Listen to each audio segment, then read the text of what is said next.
नाही, वास्तविक पाहता आम्हाला सुद्धा सर्वांना हा आश्चर्याचा धक्का आहे. कारण एवढे साखरेचे दर ज्या पद्धतीने वाढलेले आहेत आणि मला असं वाटतं केंद्र सरकारपासून आम्ही सर्वजण याचा गांभीर्याने विचार करतो की अचानक एकदम ह्या आठवड्यामध्ये 8 ते 10 रुपयाची वाढ कशी झाली. वास्तविक पाहता 22 लाख मेट्रिक टनाचा ऑगस्ट महिन्याचा कोटा हा आपण रिलीज केला, म्हणजे गव्हर्नमेंटने रिलीज केला. साधारणतः 20 ते 22 लाख टन साखर दर महिन्याला म्हणजे घरेलू कामकाजासाठी लागते. तीच साखर आपण ह्या महिन्यात पण केंद्र सरकारने कोटा रिलीज केला. पण अचानकपणे हे दर कसे काय वाढले, तर ही एक आश्चर्याची आणि म्हणजे न समजणारी गोष्ट आहे. काल मला वाटतं केंद्र सरकारने आता 10 लाख मेट्रिक टन कच्ची साखर आयात करायला परवानगी दिली. मला असं वाटतं की आम्ही राष्ट्रीय सहकारी साखर संघ, त्यानंतर खाजगी साखर कारखान्यांचं इस्मा, त्यानंतर आहिस्ता, विस्मा, या ज्या काही सगळ्या संस्था या फेडरल बॉडी म्हणून जे काम करतोय आम्ही, तर आम्ही काल केंद्र सरकारच्या सचिवांच्या बरोबर मला वाटतं आमच्या अधिकाऱ्यांची मीटिंग झाली आणि ह्या सगळ्या क्रायसिसमध्ये हा साखर उद्योग सरकारबरोबर आहे. कारण शेवटी आपल्या सगळ्यांची ही जबाबदारी आहे.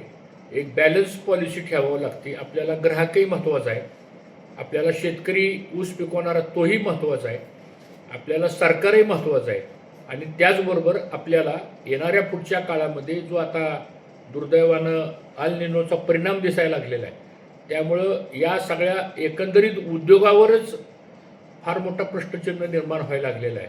आणि अशा अस्थिर परिस्थितीमध्ये थोडं समजूतदारपणानं सर्वांनीच घेण्याची आवश्यकता आहे आणि त्या दिशेनं आमच्या सर्व राष्ट्रीय स्तरावरच्या संस्था सरकारला सहकार्य करतील आणि ह्यातनं योग्य मार्ग काढण्याचा आमचा प्रयत्न राहील. जगात सर्वात मोठा उत्पादक असलेल्या देशाला तब्बल 10 वर्षानंतर भारतामध्ये साखर आयात करायची वेळ आलेली आहे.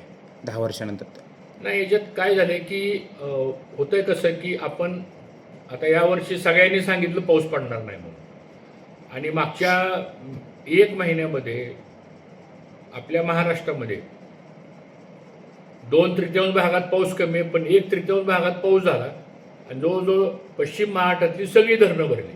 आता हा निसर्गावरती अवलंबून असणारा हा साखर उद्योग आहे आणि त्यामुळं कदाचित आता काही अशी पण लोक म्हणजे आरोप करतायत की इथेनॉलकडे साखर गेल्यामुळं साखरेचा तुटवडा झाला.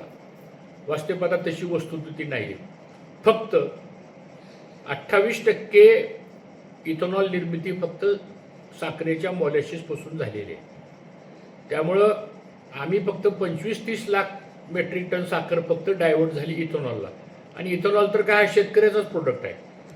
वास्तविकता झालंय काय की ऊसाचं उत्पादन कमी व्हायला लागलेलं आहे, ऊसाचं टनेज कमी व्हायला लागलेलं आहे, त्या ऊसाची रिकव्हरी कमी व्हायला लागलेली आहे आणि त्यातून आता पहिलं म्हणजे मॉलेसिसमधनं फक्त साखरच निघत होती, आता साखरेला पण पर्याय तयार झालेले आहेत आता, म्हणजे बाय प्रोडक्टला. त्यामुळं मला असं वाटतं की आता इथून पुढची धोरणं ठरवताना कुठेतरी एक 5 वर्षाची 10 वर्षाची एक स्टेबल पॉलिसी, एक शाश्वत नियोजन ज्याला म्हणतो आपण, ते सातत्यानं आपल्याला ठेवावं लागणार आहे. कारण 6 महिन्यामध्ये साखर आपण एक्सपोर्ट पण करतोय आणि 6 महिन्यामध्ये साखर आपण इम्पोर्ट पण करतोय. तर मला असं वाटतं ह्याचं पुढच्या दृष्टीनं नियोजन अतिशय बारकाईने करण्याची आवश्यकता आहे.